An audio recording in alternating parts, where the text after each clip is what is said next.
more than I thought I would, is all I'll say so far. So, we'll start with the goalkeepers. The goalkeepers. And in order of selection here, I think this is, I don't know, alphabetical or something. We've got Dean Henderson from Crystal Palace. Jordan Pickford from Everton, obviously. And the boy, Aaron Ramsdale from Arsenal. So, firstly, I don't think the goalkeeper selections really matter, because unless Jordan Pickford gets injured, let's be honest, he's very likely going to be the first choice goalkeeper in this England team. He's probably going to start every game. I can't see either of the other two really pipping him to the position. As much as I'd like to see Ramsdale there, he hasn't played enough football last season to, bolster his boost his kind of stock in that position for England, which I get completely. As much as I think Ramsdale is a better goalkeeper than Pickford, I think Pickford does more for England than Ramsdale has, and I think until Pickford really drops off, that Ramsdale's not going to get much of a chance. Dean Henderson seems like a formality at this point. I like the selection. I prefer it over someone like James Trafford, who's a little less experienced. Although I think giving Trafford a moment on a big stage would have been nice, but Trafford's never going to touch the pitch, and if one keeper goes down, you need someone else you can trust in. Ramsdale and Henderson are both very trustworthy goalkeepers. I think Henderson's been really good for Palace this season, actually. And overall, I liked him during his time at Sheffield United as well. I think he was really good for them a few seasons ago. But, overall, we all know Jordan Pickford's going to start. We know it's not going to change. I think we all need to accept that and just move on. On to the defenders. First selection, Lewis Dunk from Brighton. More on him in a second. Joe Gomez from Liverpool. Mark Gay from Crystal Palace, another Crystal Palace boy. The second appearance. Sorry if you can hear my extremely loud neighbour, he doesn't have an indoor voice. And Mark Gay from Crystal Palace. Ezri Konsa from Aston Villa. Luke Shaw from Manchester United. John Stones from Manchester City.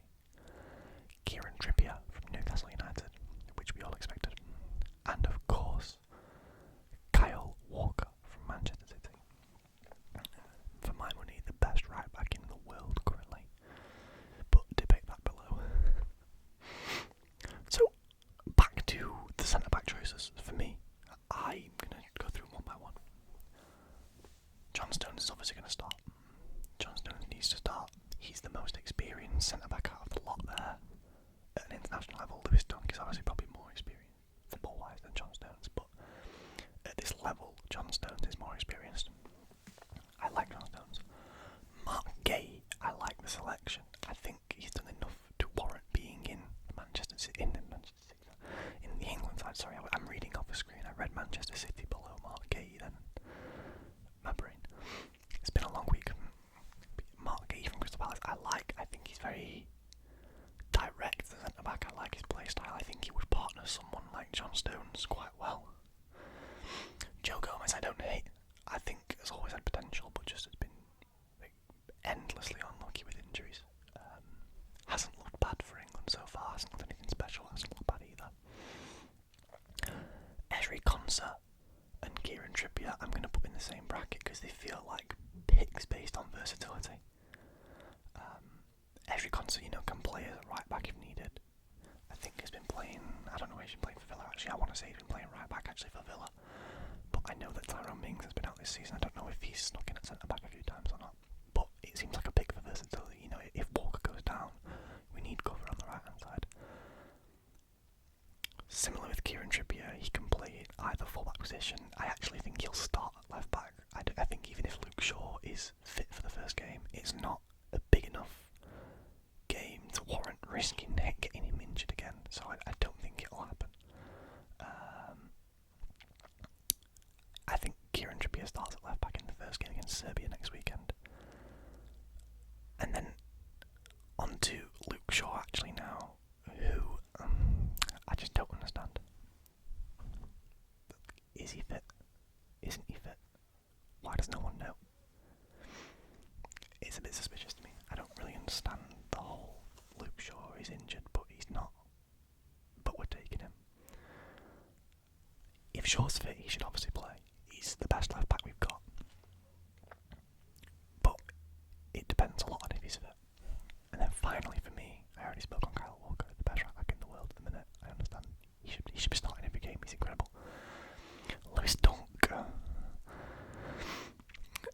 I don't mind Dunk being in this team. I just don't like who it's at the expense of. I think Jared Branthwaite could have really made a difference in there. Young, hungry centre back. Yes, not the most experienced, but he's got John Stones next to him, who's experienced. Lewis Dunk to me just seems like a very safe option. It seems like Harry Maguire cover because Harry Maguire's injured. It seems like Southgate's looked at the Maguire injury, seen that he's not got Maguire anymore, and now wants someone to sort of emulate Maguire, which is why he's gone for Dunk, who is sort of a stay back, do the dirty work kind of thing that Maguire would do. But I really do think Jared Branthwaite would have been a better pick there. I don't know, I just don't really like the Lewis Dunk selection too much. Nothing on Lewis Dunk. I think the guy plays really well, but I don't think he's a starting centre back, even though I do think that he will start in at least 1 or 2 games in the Euros. I think he's going to get put in that position alongside John Stones. If we play a 4-back, that is. Midfielders now, though. This is interesting. Trent Alexander-Arnold, Jude Bellingham, Conor Gallagher, Kobe Mainu, I'm not sure how you say his name, Declan Rice, and Adam Wharton. Now, first off, I like the Adam Wharton pick a lot. I've watched a lot of Crystal Palace this season. Adam Wharton is very, very good. Sort of in my opinion, an old-fashioned centre midfielder, which is nice to see. I like his play style. I think he's quick, nimble, good at getting the ball to places it needs to be. Pretty creative as well. Obviously, doesn't really get much of a light in that Palace team, and so in terms of creativity, because you've got Eze, you've got Elise, etc. But I think underrated and sort of under the radar how creative he can be. Declan Rice is a given. The best English holding midfielder, obviously going to be taken. Kobe Mainu is one that I like too. I think he deserves that experience. Maybe not to start a game, but if we end up 2-3-0 up against Serbia, why not bring on Kobe Mainu? Give him some experience. Let him gel with the other guys. Jude Bellingham, again, obviously, he's in for a shout at the Ballon d'Or this season. You're obviously taking Jude Bellingham. Now, Trent Alexander-Arnold is interesting because he's named as a midfielder here. Now, I've said for a few seasons that I prefer Trent in midfield. I think the defensive frailties don't play to his strength at right back. When it's in a team that's not that Liverpool team that doesn't have, that team that had Fabinho covering at the back, that team that's got Van Dijk all over the place, Konate, etc. I don't think that Trent at right back outside of that team works. Not very well anyway, so I'm glad to see him included as midfielder, because I'd actually like to see him playing alongside, a Bellingham or a Rice or whatever. And then there's Conor Gallagher, who I got nothing against Conor Gallagher. I just don't think he's anything special. I think he's a pick because there's no one else to pick there. I'm trying to think of who was dropped from the squad who could have taken Gallagher's place, but I can't think. But yeah, I mean James Maddison. But Gallagher's not really that kind of player. He just seems like a pick for the sake of being safe. If Declan Rice is out, you can throw Conor Gallagher in, and you might get a 6 out of 10 performance. But I have no issues with midfield. Overall, I think it's the safest choices. I think it's pretty balanced as well. I like the balance of defensive midfielders to attacking midfielders to all-round, well-balanced midfielders. But onto the forwards now, and we've got a lot more names here than we had for midfielders. Southgate only opted for 6 midfielders, even though Bellingham is listed as a forward on some places, which is strange. Interesting though. But forwards, we've got Jared Bowen from West Ham, Eberechi Eze from Crystal Palace. I hope I said that right. I think it's Emireki, I'm not sure. Phil Foden, obviously from Manchester City. Anthony Gordon from Newcastle. Harry Kane from Bayern Munich. Cole Palmer from Chelsea. And Bukayo Saka, the boy, from Arsenal. Ivan Toney from Brentford. And Ollie Watkins from Aston Villa. Straight away with the strikers. Harry Kane, obviously. Best striker in the world, in my opinion. Dead set to start. Captain, everything really. It's just, it makes sense. Ollie Watkins, great season. Brilliant footballer. Would like to see more of him for England.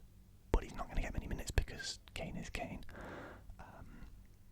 And then Ivan Toney feels like a third pick for the sake of a third pick. I think it could have been easily pretty interchangeable with, a Dominic Solanke.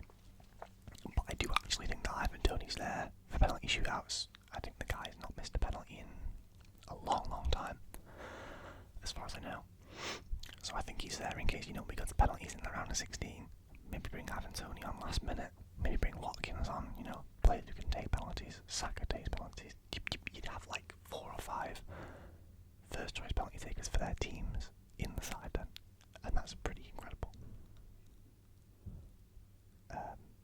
Where are we?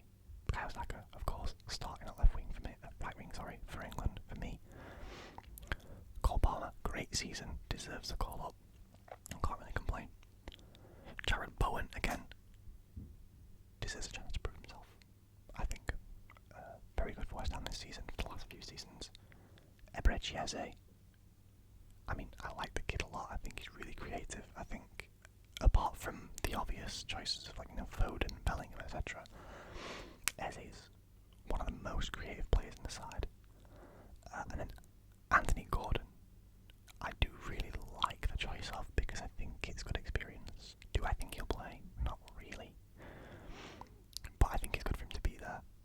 And then Phil Foden, of course, another dead set to start, really, in my opinion. I think he'll start on the left or in the centre if we start someone else on the left. Maybe Eze. I don't know. But overall, I think the England squad looks good. I think I'm going to predict the starting 11 for the first game. I'm going to go Pickford in net. First I'll go for what I would choose. So I'd go Pickford in net. I'd go Gay and Stones at centre back. Trippier left back. Walker right back. Midfield I'd go Rice and Trent with Bellingham just in front of them. And then up front I would go, obviously Kane, Saka on the right and Foden on the left. What do I think the lineup's going to be? I think the lineup's going to be Jordan Pickford in goal. I think Lewis Dunk and John Stones. I think the same fullbacks as me, so Trippier left, Walker right. I think the midfield could be Declan Rice at the base of midfield. What's Southgate going to do first game against Serbia? I think Declan Rice. I think he may give the start to Kobe Mainu. And then Jude Bellingham, of course, in a deeper role than I played him in, because I don't think Southgate